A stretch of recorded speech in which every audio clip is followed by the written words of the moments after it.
Let's see. First thing jumps to my mind is, as a coach, is always the blemishes, right? That's the first thing you always think about because you want your guys to be perfect. I think all coaches just want to get great execution and stuff. So I think we have, and not to put those guys out there, but the way the guys finished the game, I felt, we could have done a much better job of that in the last, few minutes. But you play the game to win the game, and then after that, you still want to make sure you're taking steps to get better. Getting Chris Clyburn going, I thought was critical for us. I knew it was going to happen. I just didn't know when. He and I have been communicating a little bit more frequently just to get his head right. This game is so mental. I think he needed to just know that I had his back and have a lot of confidence in him. And I wasn't going to ease up on coaching him hard, but I had confidence in him. And I just told him, like I told you guys on Wednesday, I just wanted him to just keep rebounding and playing defense. The offense will come, and that's what happened tonight. He just played hard and did a good job. And then, again, we got some bright spots off the bench with Nunu, Travell Beck, for those of you who don't know who Nunu is.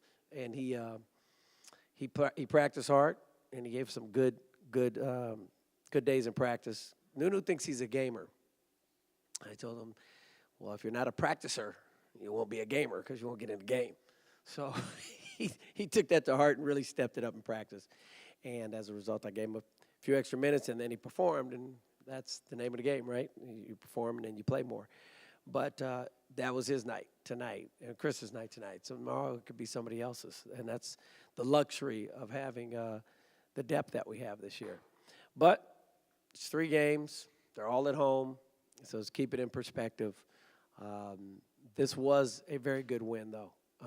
Don't let the score fool you. This is a very good team, and they're going to win a lot of games. And so it was good to beat them here convincingly. And so now we lace them up. Tomorrow we'll give them some breakfast and have a light practice and start getting ready for Rice on Monday. That might have been the longest opening statement in the history of opening statements.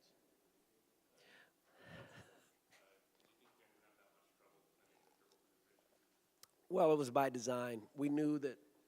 They got to make threes to beat us. They made 3 on the game, and I was really proud of our guys following the scouting report. We wanted to give them tough 2s, and not all of them were tough, but we were not going to give them the 3 ball. We covered out. We didn't really block out and finish the possessions like I wanted sometimes, but we did cover out very well. So, and they are just excellent at picking you apart and finding the 3-point shooter. But they have to have their feet set, and they've got to, get a good pass to them and so forth. And that's when they're really, really good. And that's when they had their win at Stanford. Those guys knocked down, I think they made 10 threes at Stanford, So, 10 threes is 30 points, and 10 twos is 20 points. So we'll give them the 20. And like I said, it looked as if it could have been frustrating to the fans, but if they were tough shots, you think about the shots they made in the first half, driving and getting to the weak side of the rim or having a hand in their face, and those are tough 2s, and that's part of what we want to do. We want to defend without fouling. We want to get, have tough 2s. So it was okay. Well, that wasn't freaking me out, you know what I mean, because we were scoring and we were executing, and I knew they'd have a tough time guarding us if we were just staying true to form.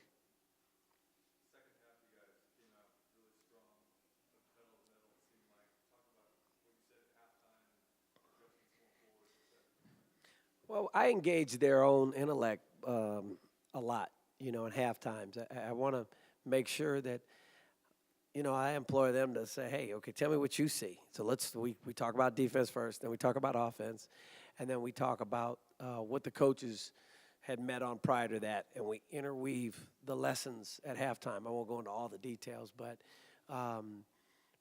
basically it was just giving 3 bullet points on each side, and then talking about those 3 bullet points, and then going back and reviewing those 3 on each side of the ball, and then just making sure that we short it all up with what we did do well in the first half and continue to do that.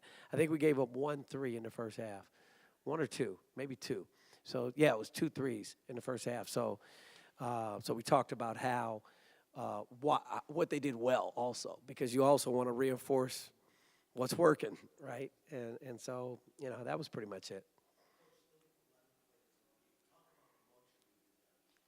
Yeah, that's a good question. You wanted me to talk about the luxury of the depth of our team. When I watched this before, I watched this press conference before, you can't hear the questions. Did you know that? Okay, just food for thought. Anyway, so I'm going to start repeating the questions. So my brother told me that him and my mom were watching it, and they goes, honey, you have good answers, but I don't know the questions. So, well, Mom, I'll address that. So anyway, so the luxury of having 11 players that can get out and contribute is exactly that. It's a luxury. And the frustration I had at the end of the game was you're only as strong as your weakest link, right? So when you go out there with your guys that don't start, they need to be strong too. And we do have depth, but we've got to show it that what they're showing in practice, they got to show it in the game. And it's hard sometimes. I get it. You've been sitting for 35 minutes or something, but they got to lock in and be ready to get on the floor and do that.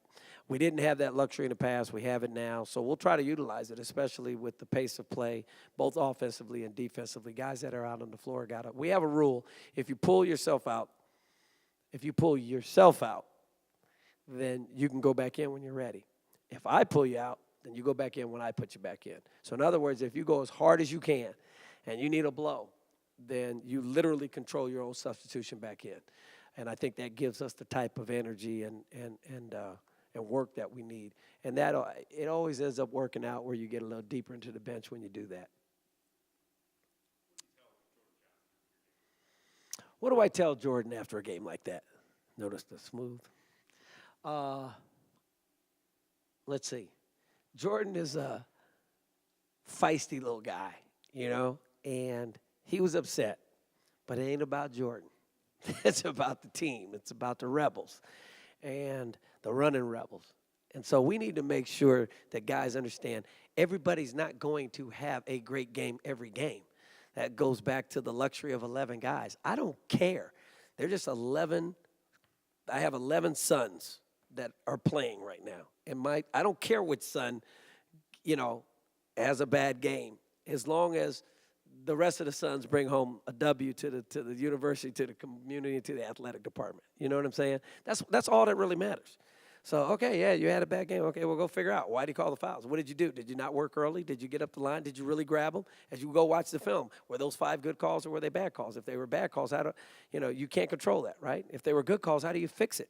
It's another opportunity to learn and just get better. I'm sorry, I keep getting on rants tonight.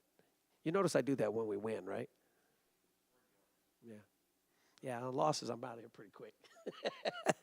All right, guys, anything else or gals? Yeah, really good job. He was talking about Anthony's defense on, how do you pronounce his name, Bliznick? Yeah. Really good player, boy. Holy smokes, that kid can go. Number 32 for Eastern Washington. So Anthony he actually said, Coach, can I guard him? I mean, he said that's before, we even played a game. And it wasn't the matchup we wanted. We wanted Jordy on him and to just give him fits, and that was our plan. Kind of backfired a little bit because he got a couple fouls on him. But we also got him a little frustrated and got him in foul trouble too. So I guess it worked out for the best. But Anthony's, you guys who he is, and his adrenaline, his work ethic. He plays so hard. I give him a mission, something like deny him the ball, or I can give him less to think about and more to lock in and use his skill. He's going to be hell on wheels, man. And he did a good job. Did a really good job tonight. So I was proud of him for that. And he's one of those team guys. He's happy when we win. And I want them all to just be happy when I win. And that was good. They weren't like heads hanging because of minutes, or, sometimes when you got guys that didn't have a great game or something and they don't enjoy the win as much. That's bad. That's bad. I gotta really work with those kind of guys. And I didn't have that tonight. They were pretty good in the locker room. The guys that didn't even, like Jordy, struggled a little bit, or Shaq, who didn't play great, and, guys like that. So be patient with those guys. Those young guys are going to be really good for us, even when they have a bad night. Defending them, we just kind of switched what we were going to do based off of not just the 4 or 5 ball screen, but what does the personnel do in the 4 or 5? Like if both of them can shoot it, then obviously you got to do something a little bit different. But if one of them can't shoot, then we can, we do some. I won't get too technical, but where they are on the floor, is it in the middle of the floor, is it on the side of the floor? We have certain principles that we as our base defense that we'll go to. But no, we don't practice them, to answer your question, because not many people do them, right? But these guys, at one point they had 5 pure shooters on the floor at one point, and so it was like, okay. What do you do? Well, what we practice. And they did a great job of covering out and taking away the 3 ball. Coach does a good job, though. There's a young coach who's going to only get better. And he's a former player, and I think he played at Cal. And he's a good player. And he was fiery, man. He was coaching them all the way up to the last possession, which I like to see, because kids can get better when you do that. So my hat's off to Eastern Washington Eagles, because they came in there and played a good game for that first half for sure. All right, anybody else? Thanks, guys and gals. I just had to come in and just stay poised, stay confident in trying to put the ball in the basket. I know I missed a couple easy ones. I'm gonna work on it this weekend, so I'll just get my touches even better around the basket. But I just told myself to just don't stop taking those shots, because they're makeable. So.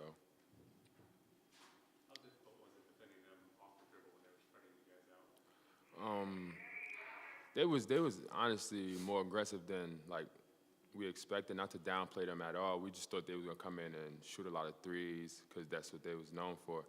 But they did a pretty good job, bouncing in, getting us on our heels, and making an extra pass. So applaud them. Hey, you guys, make sure you speak in the mic. Thank you. Okay.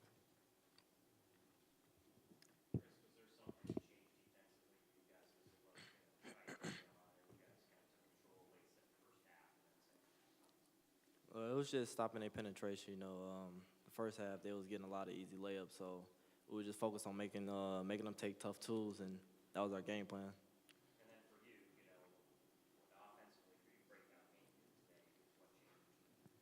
today, what changed? What was your mindset going into it? Just staying confident.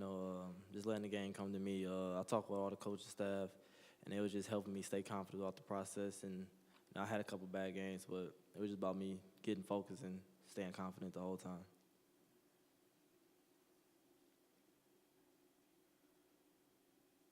Anything else for these guys? No, that's an easy night. Okay.